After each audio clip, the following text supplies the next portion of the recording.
En la frontera por el cual lo podían sancionar una multa de unos dólares, unos días de cárcel con la complicidad de dirigentes de su estado que nosotros llamamos estado gusano, estado culebras, estado reptiles, porque no merecen que se le llame estado, no merecen ni que se pronuncie el nombre de algunos de ellos por el nivel de desvergüenza, descaro, prestarse a reclamar para juzgar al bandido que ha cometido tantos crímenes.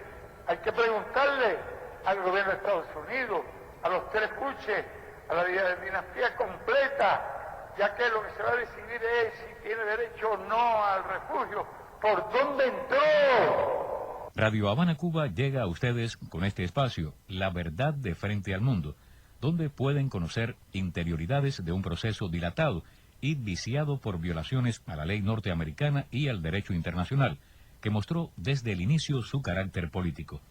Si desea información sobre un aspecto en particular de este caso, o quiere enviar un mensaje de solidaridad, escriba a la dirección electrónica radiohc, @enet.cu y... Estas verdades jurídicas califica el doctor Julio Fernández Bulté, profesor de emérito de la Universidad de La Habana, las violaciones contra los 5 antiterroristas cubanos en cárceles de los Estados Unidos. En Naciones Unidas se identifica como la Carta de los Derechos Humanos, a la Declaración Universal, al Pacto de los Derechos Civiles y Políticos.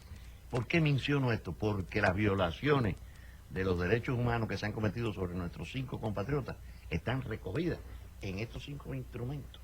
Y yo solamente quisiera mencionar en la Convención del año 75 contra la tortura y otros tratos inhumanos y crueles, que ha sido brutalmente violada en el caso de nuestros 5 héroes, a eso me voy a referir.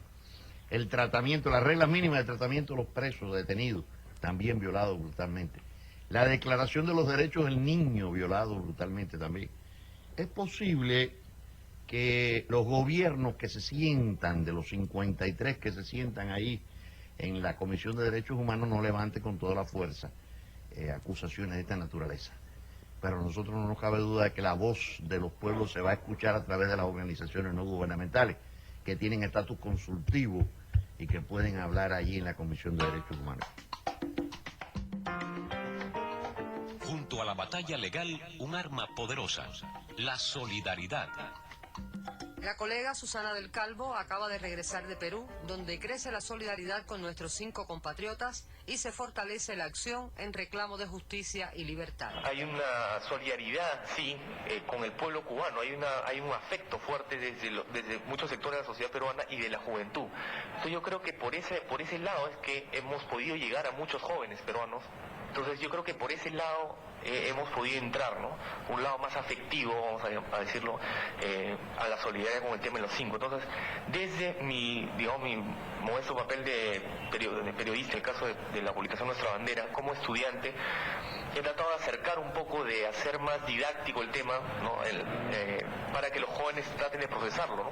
Y en algunos casos sí ha calado fuerte el tema, ¿no? Porque es un tema, como bien se mencionó, como el presidente del comité mencionó, es un tema humano, desgarrador en muchos sentidos por la separación de las familias, por la manera tan injusta en que las autoridades norteamericanas han tratado a los 5 patriotas.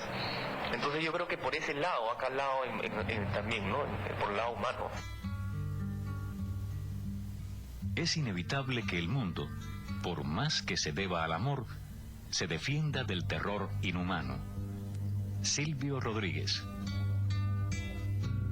Un llamamiento que denuncia y promueve un movimiento contra la era de terror instaurada por Estados Unidos, dieron a conocer los intelectuales que participaron en el encuentro contra el terrorismo por la verdad y la justicia. El escritor argentino Miguel Bonazo expresó en La Habana: nosotros queremos también, en la medida de lo posible, garantizar ese derecho de defensa.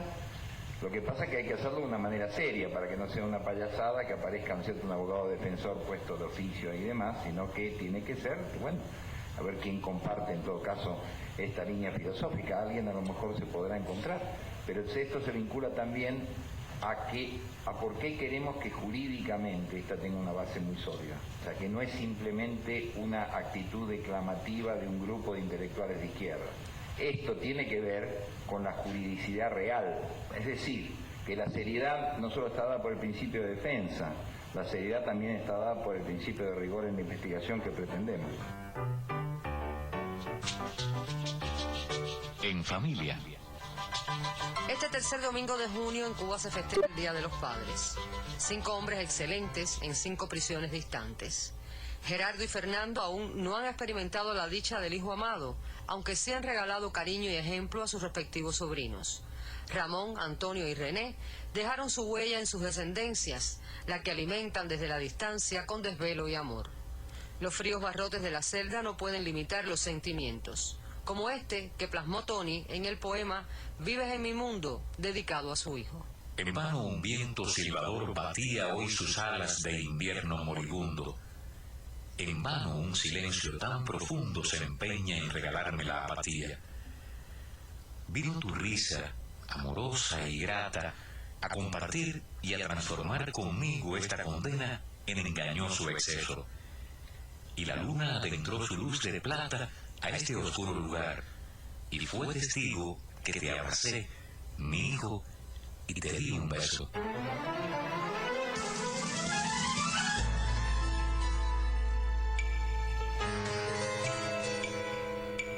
La verdad de frente al mundo, espacio en el que trabajamos Tony Barrios, Marianela Samper y Ángel Ferrera, es la voz que quiebra el silencio y suma a los hombres y mujeres dignos del planeta en la campaña por la libertad y la justicia, en el caso de los 5 patriotas cubanos en cárceles norteamericanas. Mayo de 1981. A raíz de la epidemia del dengue que provocó la muerte a 158 personas, entre ellas 101 niños, la CIA le pidió a su agente Antonio que evaluara el impacto de la epidemia en el país. Uno de los 200 requerimientos informativos relacionados con la esfera de la salud que entre 1980 y 1986 la CIA solicitó a su agente Antonio, el doctor Eduardo Zagaró González, para la seguridad cubana. Enrique. Después de un tiempo de estar trabajando con la seguridad cubana, fuimos reclutados en el año 80 por el jefe de la estación de la CIA en la ciudad de Maputo, donde nosotros nos encontrábamos en una misión internacionalista como médico y como jefe de la brigada médica en aquel país. ¿Cuáles eran las acciones que le proponía la CIA a usted después de haberlo reclutado como agente?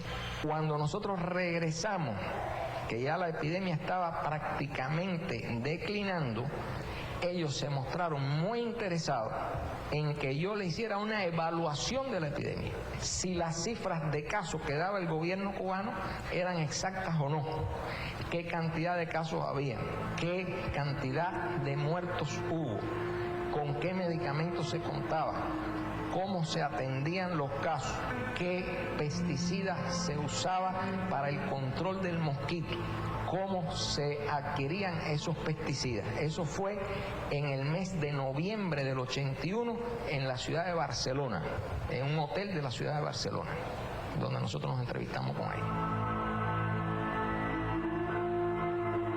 Estábamos recibiendo mensajes semanalmente del centro principal de la CIA. Con relación a salud pública, ellos trataron de establecer un sistema de caracterización epidemiológica del país, porque sucedió no solo la epidemia del dengue, acuérdate que hubo la epidemia de la conjuntivitis hemorrágica, que hubo cientos de casos que fueron afectados. Después de eso estuvieron interesados en toda una serie de epidemias de enfermedades respiratorias agudas en las cercanías de la base naval de Guantánamo. Insisten específicamente en la situación de la hepatitis viral tipo B y la relación que podía haber entre la hepatitis viral tipo B y los becados africanos en la isla de la Juventud. Te voy a decir más, el último contacto que nosotros hicimos fue en la ciudad de Madrid, el 2 de mayo del 87. Fuimos atendidos por un oficial de la estación CIA de Madrid. Y en el medio de la conversación, aquel hombre me preguntó esto es textual, porque eso no se me ha olvidado, que cómo pensaba el Ministerio de Salud Pública que se introduciría o llegaría el SIDA a Cuba.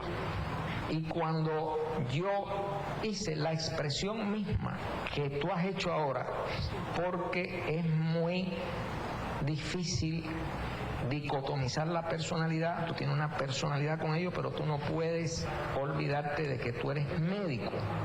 Y el SIDA era una cosa que en aquel momento empezaba a tener auge. Y ese oficial CIA en Madrid me dijo, no te preocupes, mira, de aquí a 10 años va a haber una pandemia mundial, van a ser infectadas naciones enteras, van a morir miles de personas, pero con eso vamos a acabar con las putas, con los presos y con los homosexuales.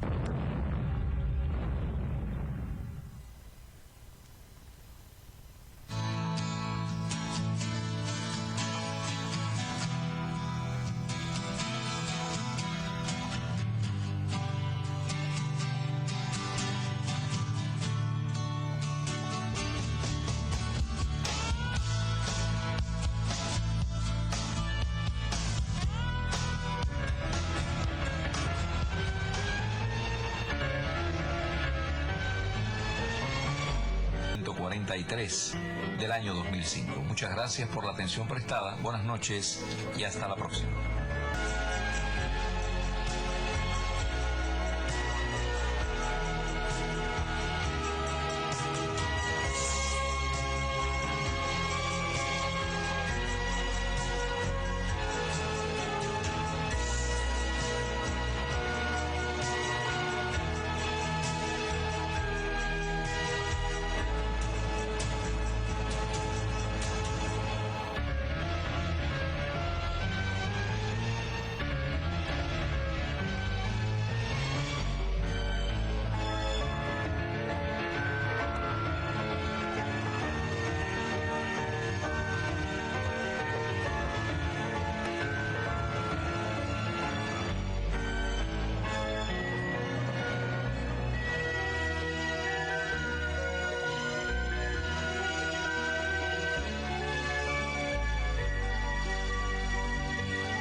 La misión permanente de Venezuela ante la ONU ha comunicado a la organización la petición de extradición del connotado terrorista Luis Posada Carriles formulada a Estados Unidos.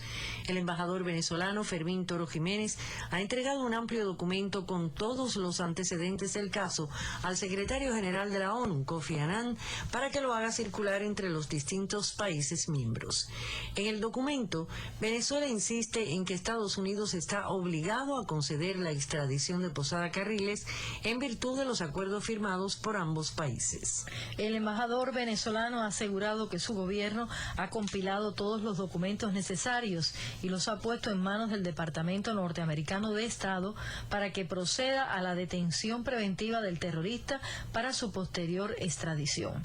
Por otra parte, la delegación de la Asamblea Nacional de Venezuela, que está de visita en Washington, recibió el respaldo de legisladores del Congreso norteamericano a sus gestiones para que el gobierno de Estados Unidos extradite a Venezuela al terrorista Luis Posada Carriles, uno de los autores de la voladura de un avión comercial cubano en 1976, acción que provocó la muerte de 73 personas. Con una A continuación les ofrecemos un fragmento de la intervención del presidente de los Consejos de Estado y de Ministros de Cuba, Fidel Castro Ruz, en la sesión de clausura del Encuentro Internacional contra el Terrorismo por la Verdad y la Justicia, el pasado 4 de junio en el Palacio de las Convenciones de esta capital. ¿Qué era el mundo? Nuestra especie, que hoy tenemos un poco más de conciencia de ella. ¿Qué ha sido? ¿Cómo ha vivido? Aquello que dijo Carlos Marx, y no me tomen a mí por un sectario,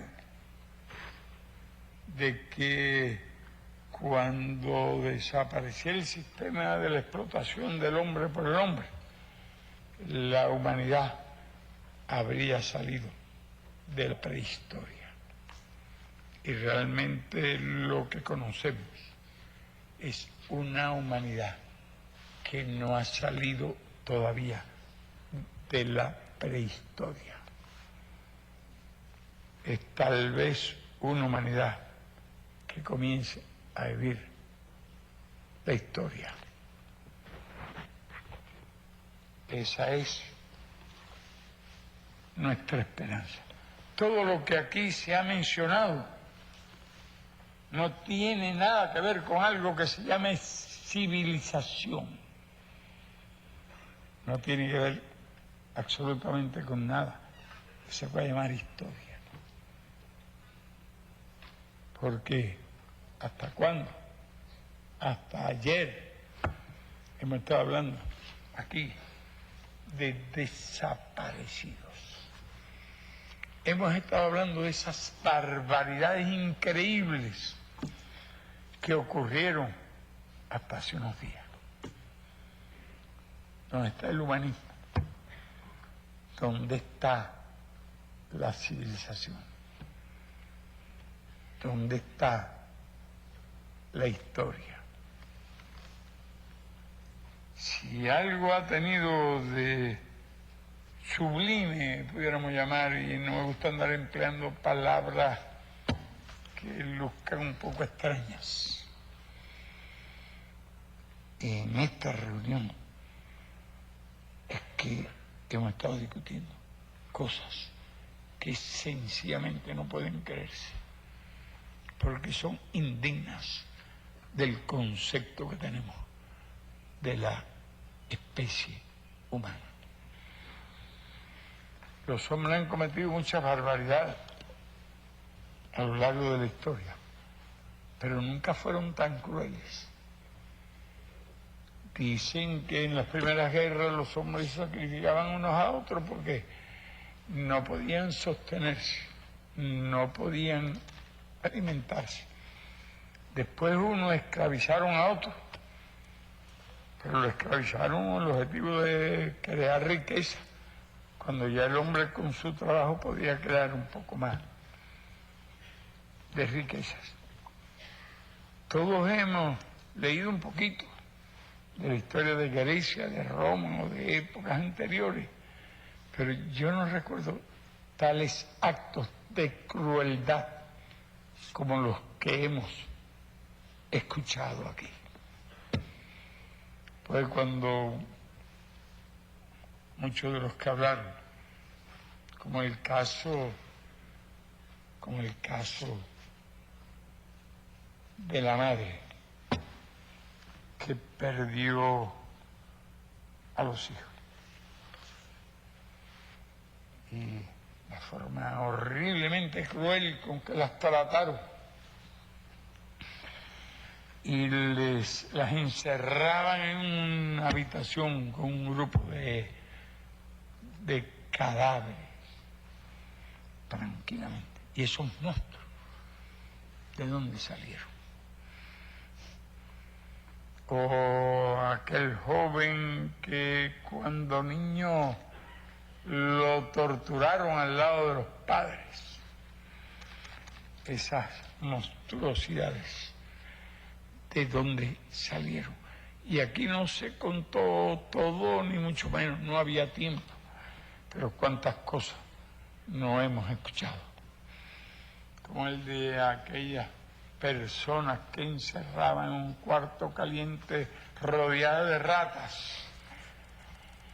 Yo he oído cada cosa que no me atrevo a repetirlas. O como las madres que desde un 10º piso veían que le cargaban el hijo a través de una ventana amenazando con soltar al hijo si no hablaban. Y cuando se contaba aquí que mujeres y hombres eran violados, no recuerdo ninguna historia de la época de la Ilíada, la Odisea o cualquier otro momento en que tales cosas ocurrieran. ¿De dónde salió todo eso? ¿Y por qué salió todo eso? A los esclavos los trataban muy mal y hasta los sancionaban muy duro, pero era buscando una disciplina. No lo hacían por torturar, lo hacían por mantener el orden, para imponer una disciplina. Y a lo largo de la historia, conquistadores y conquistados se mezclaron muchas veces. Bueno, había incluso los sacrificios humanos. Sirvió de pretexto para las conquistas, pero no dejaban de ser sacrificios humanos, ofrendas a los dioses. El objetivo era ofrendarle algo a una entidad en la que creían. Era un acto religioso, no era un acto de crueldad. Que otras cosas le hicieron un castigo, que no muchos de los dirigentes, bueno, aquí mismo, en la conquista de México, en la conquista de América, y algunos de los dos condenaban el castigo de descuartizar. Era uno, eran 2 o 3, pero las cosas que aquí se contaron, ¿por qué? ¿Y para qué? Cuando el hombre llegó a tal grado de crueldad, este hombre que llaman civilizado, y el más civilizado de todos, porque ya existía la imprenta, ya existía la televisión, la radio, existía, bueno, internet, y se habían producido los primeros viajes espaciales. Se fueron capaces de simultanear el desembarco en la Luna con tales actos atroces que aquí se reflejan. ¿Qué civilización estábamos representando? ¿Quiénes fueron los responsables? ¿Quiénes fueron los autores? ¿Y por qué? Y creo que nadie tiene la menor confusión sobre los autores o los responsables de todos esos actos, de los cuales habíamos escuchado, porque nos hemos pasado decenas de años oyendo hablar de las cosas atroces que se cometieron en Chile. El estadio, las torturas, los asesinatos masivos, los actos de sadismo. Y no habíamos llegado todavía a Argentina. Lo de Argentina fue 3 años después, 11 de abril golpe 11 de septiembre, golpe de Estado en Chile. Y después, creo que fue un día 26, sí, 24 de marzo, golpe de Estado en Argentina, pero antes del golpe de Estado venían sucediendo cosas horribles. Había un señor por allí que todo el mundo conocía como el brujo que tenía una AAA y 300 demonios dentro, porque ya la AAA mataba, descuartizaba, torturaba, y el hombre con un notable poder. La AAA existía como método de represión, todo eso ya estaba desarrollándose, y fue un poco antes que en Uruguay. Lo de Chile iba en pleno desarrollo, pero antes habían ocurrido cosas horribles en Guatemala, mucho antes del golpe de Estado, del 11 de septiembre del 11 de septiembre del 73. Ya se había producido, de luego, lo que tantas veces se ha mencionado como la invasión mercenaria ocurrida en el 54. Nosotros estábamos en prisión cuando se produce la invasión mercenaria de Guatemala. Controlaron, con el apoyo de una fracción traidora de la Fuerza Armada, con toda la situación. El pretexto fue un barco que llevaba armas de Checoslovaquia. La invasión fácil, tipo Girón, desde la frontera, creo que sí, sí, eso fue en Guatemala, desde las fronteras de Honduras, creo que se produjeron. Había invasión y apoyo del ejército. Había un proceso revolucionario, había una reforma agraria, había avance, había apoyo popular. Ya se había producido un proceso, digamos, democrático antes de que se produjeran esos acontecimientos. Estaba Arévalo en la presidencia, no había llegado la reforma agraria, pero como allí era un territorio dominado por la United Fruit Company y otras grandes empresas, aquella reforma agraria no se podía, y eso fue lo que dio lugar a una invasión mercenaria que costó 200.000 muertos. Podrá haber discusiones si hubo 10.000 más, 20.000 más o 20.000 menos, pero hay que buscar esos papeles. Yo me pregunto si hemos estudiado todos los documentos, aquellos por los cuales asesinaron a algunos sacerdotes, al autor de... Pero sí se sabe que se perdieron alrededor de 200.000 vidas, 100.000 desaparecidos en números redondos y 100.000 personas asesinadas, que son 200.000. Y ellos no comenzaron.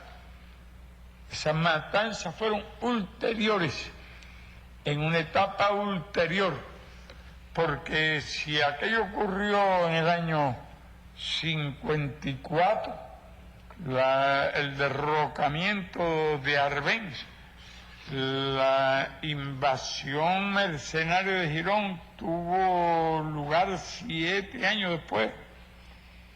No había transcurrido mucho tiempo y Guatemala fue punto de entrenamiento de aquel ejército mercenario, del mismo modo que Nicaragua fue punto de partida de los invasores que llegaron escoltados por portaaviones, infantería de marina norteamericana con su transporte, barcos de guerra.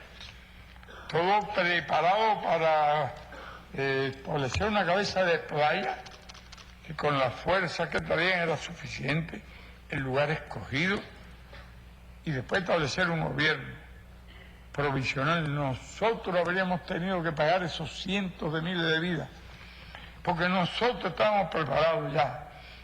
Había alrededor de 400.000 armas y un pueblo que había derrotado a una fuerza armada que contaban con casi 100.000 hombres. Había adquirido la experiencia, partiendo casi de cero, espíritu de lucha, tradiciones recientes de la época en que tuvo que luchar contra cientos de miles de soldados españoles. Fuimos el Vietnam del siglo anterior, del siglo XIX, y por poco somos el Vietnam del siglo XX. Les hemos ofrecido un fragmento de la intervención del presidente de los Consejos de Estado y de Ministros de Cuba en la sesión de clausura del Encuentro Internacional contra el Terrorismo, por la Verdad y la Justicia,